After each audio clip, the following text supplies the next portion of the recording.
ॐ श्रीगणेशाय नमः। अथ श्रीलक्ष्मीनारायणस्तोत्रम्। श्रीनिवास जगन्नाथ श्रीहरे भक्तवत्सल लक्ष्मीपते नमस्तुभ्यं। त्राहि मां भवसागरात्। राधारमण गोविन्द भक्तकाम प्रपूरक नारायण नमस्तुभ्यं। त्राहि मां भवसागरात्। दामोदर महोदार सर्वापत्ति निवारण ऋषिकेश नमस्तुभ्यं। त्राहि मां भवसागरात्। गरुणध्वज वैकुण्ठ निवासन केशवाच्युता जनार्दन नमस्तुभ्यं। त्राहि मां भवसागरात्। शङ्खचक्र गदा पद्म धर श्रीवत्सलाञ्छन मेघश्याम नमस्तुभ्यं। त्राहि मां भवसागरात्। त्वं माता कं पिता बन्धुः सद्गुरुस्त्वं दयानिधिः। त्वत्तुल्यो न परो देवस्। त्राहि मां भवसागरात्।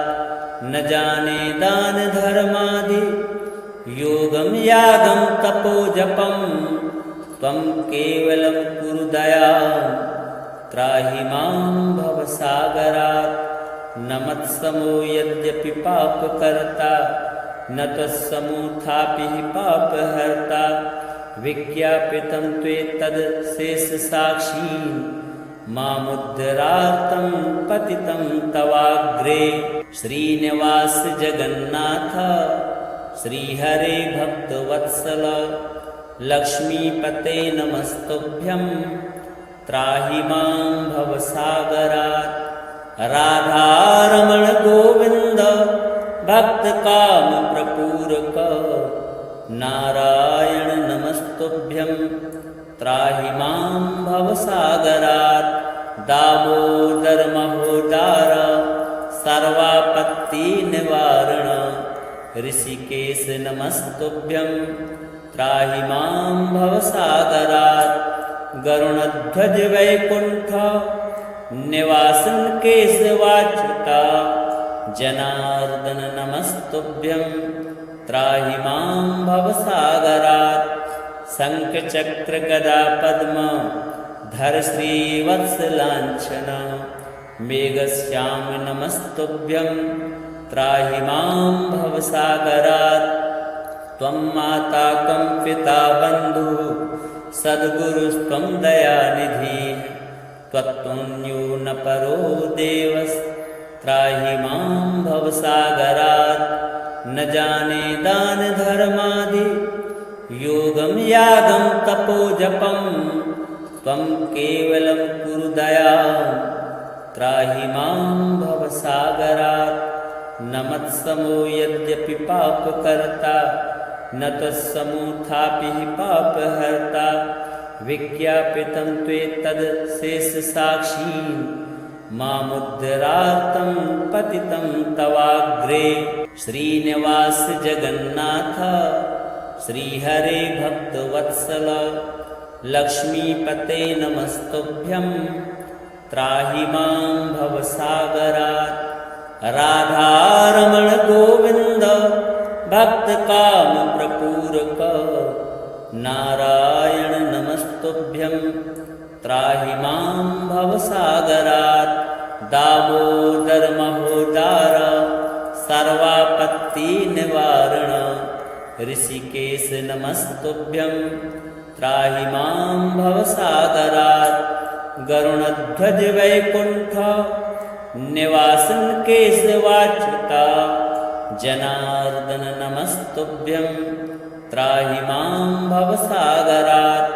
शङ्खचक्र गदा पद्म धर श्रीवत्सलाञ्छन मेघश्याम नमस्तुभ्यं।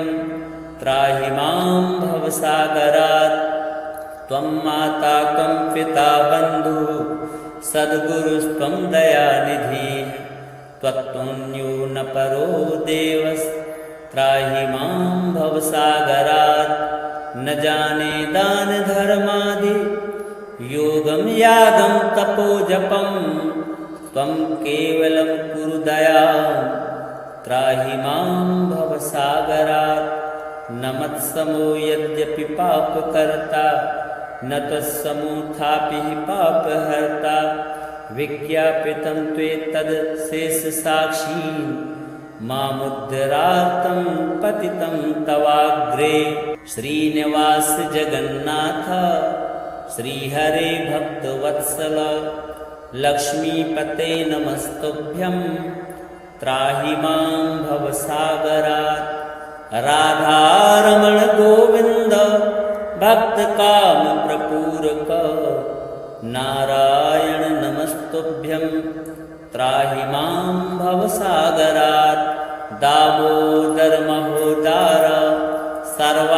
सर्वापत्तिनिवारण ऋषिकेश नमस्तुभ्यं त्राहि मां भवसागरात् गरुणध्वज वैकुण्ठ निवासन केशवाच्युता जनार्दन नमस्तुभ्यं त्राहि मां भवसागरात् शङ्खचक्र गदा पद्म धर श्रीवत्सलाञ्छन मेघश्याम नमस्तुभ्यं त्राहि मां भवसागरात् त्वं माता कं पिता बन्धुः सद्गुरुस्त्वं दयानिधिः त्वत्तुल्यो न परो देवस्त्राहि मां भवसागरात् न जाने दान धर्मादि योगं यागं तपो जपं त्वं केवलं कुरु दयां त्राहि मां भवसागरात्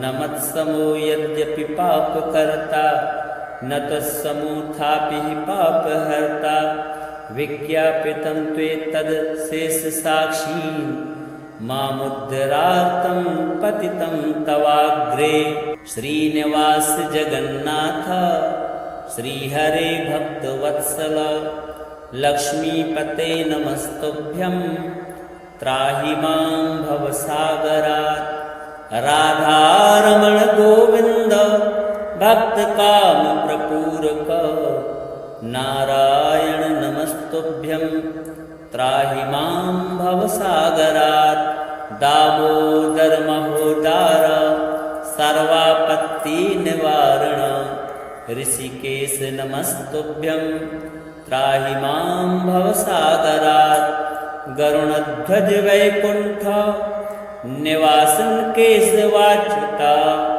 जनार्दन नमस्तुभ्यं त्राहि मां भवसागरात् शङ्खचक्र गदा पद्म धर श्रीवत्सलाञ्छन मेघश्याम नमस्तुभ्यं त्राहि मां भवसागरात् त्वं माता कं पिता बन्धुः सद्गुरुस्त्वं दयानिधिः त्वत्तुल्यो न परो देवस्त्राहि मां भवसागरात् न जाने दान धर्मादि योगं यागं तपो जपं त्वं केवलं कुरु दयां त्राहि मां भवसागरात् न मत्समो यद्यपि पापकर्ता न त्वत्समोऽथापि हि पापहर्ता विज्ञापितं त्वेतद् शेषसाक्षी मामुद्धरार्तं पतितं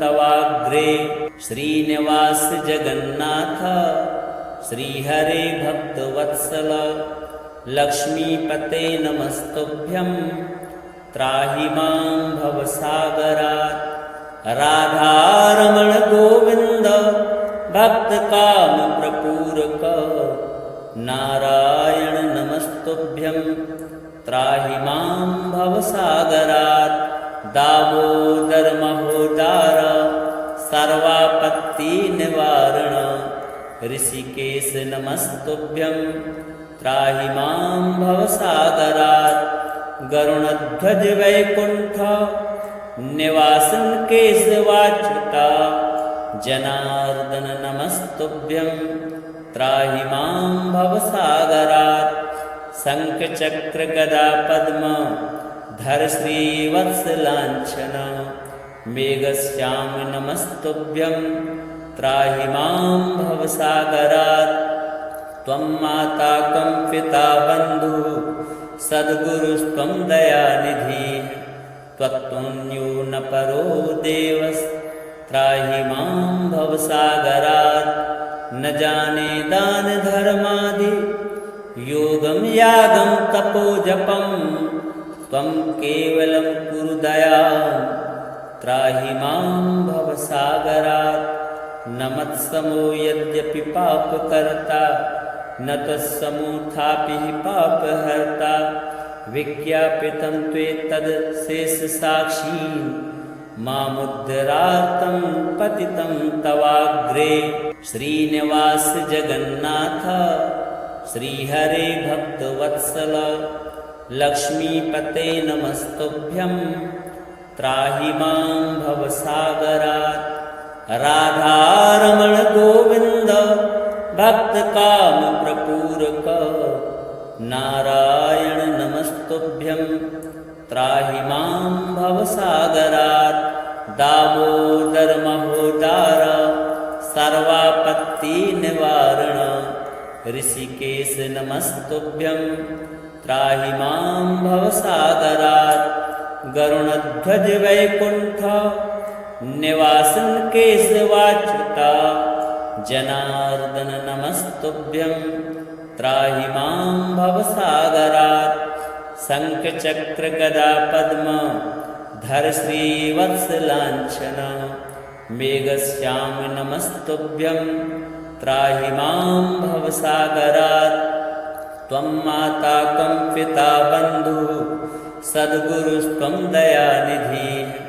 त्वत्तुल्यो न परो देवस्त्राहि मां भवसागरात् न जाने दानधर्मादि योगं यागं तपोजपं त्वं केवलं कुरु दयां त्राहि मां भवसागरात् न मत्समो यद्यपि पापकर्ता न तत्समोऽथापि पापहर्ता विज्ञापितं त्वेतदशेषसाक्षी मामुद्धरार्तं पतितं तवाग्रे श्रीनिवास जगन्नाथ श्रीहरे भक्तवत्सल लक्ष्मीपते नमस्तुभ्यं त्राहि मां भवसागरात् राधारमण गोविन्द भक्तकामप्रपूरक नारायण नमस्तुभ्यं त्राहि मां भवसागरात् दामोदर महोदार सर्वापत्तिनिवारण ऋषिकेश नमस्तुभ्यं त्राहि मां भवसागरात् गरुणध्वज वैकुण्ठ निवासन केशवाच्युता जनार्दन नमस्तुभ्यं त्राहि मां भवसागरात् शङ्खचक्र गदा पद्म धर श्रीवत्सलाञ्छन मेघश्याम नमस्तुभ्यं त्राहि मां भवसागरात् त्वं माता कं पिता बन्धुः सद्गुरुस्त्वं दयानिधिः त्वत्तुल्यो न परो देवस्त्राहि मां भवसागरात् न जाने दानधर्मादि योगं यागं तपोजपं त्वं केवलं कुरु दयां त्राहि मां भवसागरात् न मत्समो यद्यपि पापकर्ता न तत्समोऽथापि पापहर्ता विज्ञापितं त्वेतदशेषसाक्षी मामुद्धरार्तं पतितं तवाग्रे श्रीनिवास जगन्नाथ श्रीहरे भक्तवत्सल लक्ष्मीपते नमस्तुभ्यं त्राहि मां भवसागरात् राधारमण गोविन्द भक्तकामप्रपूरक नारायण नमस्तुभ्यं त्राहि मां भवसागरात् दामोदर महोदार सर्वापत्तिनिवारण ऋषिकेश नमस्तुभ्यं त्राहि मां भवसागरात् गरुणध्वज वैकुण्ठ निवासन केशवाच्युता जनार्दन नमस्तुभ्यं त्राहि मां भवसागरात् शङ्खचक्र गदा पद्म धर श्रीवत्सलाञ्छन मेघश्याम नमस्तुभ्यं त्राहि मां भवसागरात् त्वं माता कं पिता बन्धुः सद्गुरुस्त्वं दयानिधिः त्वत्तुल्यो न परो देवस्त्राहि मां भवसागरात् न जाने दानधर्मादि योगं यागं तपोजपं त्वं केवलं कुरु दयां त्राहि मां भवसागरात् न मत्समो यद्यपि पापकर्ता न त्वत्समोऽथापि हि पापहर्ता विज्ञापितं त्वेतदशेषसाक्षी मामुद्धरार्तं पतितं तवाग्रे श्रीनिवास जगन्नाथ श्रीहरे भक्तवत्सल लक्ष्मीपते नमस्तुभ्यं त्राहि मां भवसागरात् राधारमण गोविन्द भक्तकामप्रपूरक नारायण नमस्तुभ्यं त्राहि मां भवसागरात् दामोदर महोदार सर्वापत्तिनिवारण ऋषिकेश नमस्तुभ्यं त्राहि मां भवसागरात् गरुणध्वज वैकुण्ठ निवासन केशवाच्युता जनार्दन नमस्तुभ्यं त्राहि मां भवसागरात्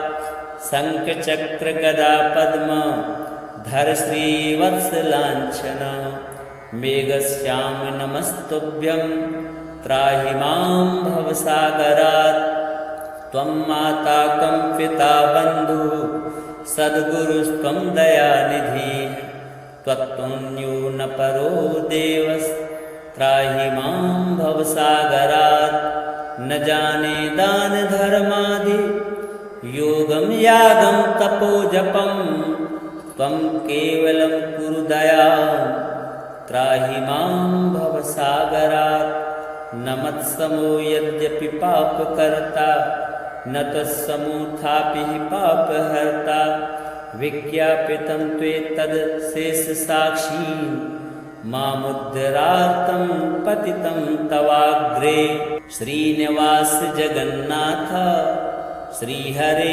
भक्तवत्सल लक्ष्मीपते नमस्तुभ्यं त्राहि मां भवसागरात् राधारमण गोविन्द भक्तकामप्रपूरक नारायण नमस्तुभ्यं त्राहि मां भवसागरात् दामोदर महोदार सर्वापत्तिनिवारण ऋषिकेश नमस्तुभ्यं त्राहि मां भवसागरात् गरुणध्वज वैकुण्ठ निवासन केशवाच्युता जनार्दन नमस्तुभ्यं त्राहि मां भवसागरात् शङ्खचक्र गदा पद्म धर श्रीवत्सलाञ्छन मेघश्याम नमस्तुभ्यं त्राहि मां भवसागरात् त्वं माता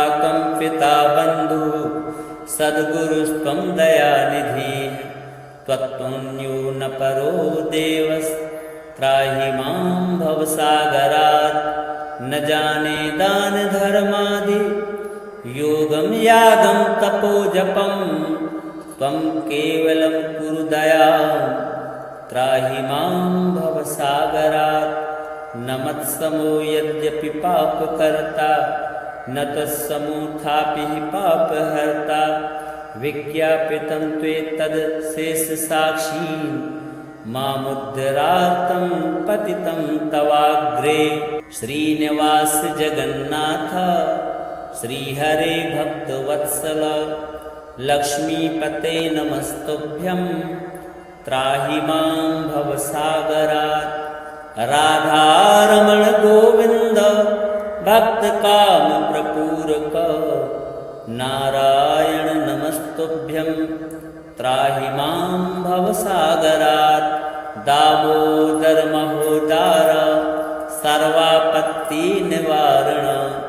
ऋषिकेश नमस्तुभ्यं त्राहि मां भवसागरात् गरुणध्वज वैकुण्ठ निवासन केशवाच्युता जनार्दन नमस्तुभ्यं त्राहि मां भवसागरात् शङ्खचक्र गदा पद्म धर श्रीवत्सलाञ्छन मेघश्याम नमस्तुभ्यं त्राहि मां भवसागरात् त्वं माता कं पिता बन्धुः सद्गुरुस्त्वं दयानिधिः त्वत्तुल्यो न परो देवस्त्राहि मां भवसागरात् न जाने दान धर्मादि योगं यागं तपो जपं त्वं केवलं कुरु दयां त्राहि मां भवसागरात् न मत्समो यद्यपि पापकर्ता